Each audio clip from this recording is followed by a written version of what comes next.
Dialogue Oiseau, Dialogue Between Birds, 1949, form is eradicated in favor of matter, the image of the bird being suggested on the extreme edge of the canvas. The work opposes the dominance of perspective by an absolute absence of any spatial elements, and at the same time does away with the traditional concept of the picture as a window, because the resulting matter stands as a kind of wall onto which personal graphics are scrawled like graffiti, which build into scenes.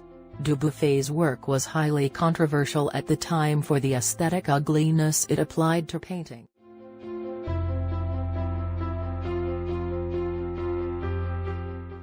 Dubuffet was often speaking of the idea of the common man, and he often said that this was the kind of audience he was aiming for in his work. He said, "I would much rather that my paintings be found amusing and interesting by the man in the street when he comes out of work, not the obsessed, the initiated, but the man who has no particular education or disposition." Jean-Philippe Arthur Dubuffet was a French painter and sculptor, born in 1901.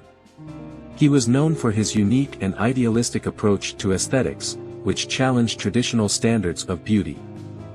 Dubuffet was the founder of the art movement Art Brut, which embraced low art and rejected conventional artistic norms.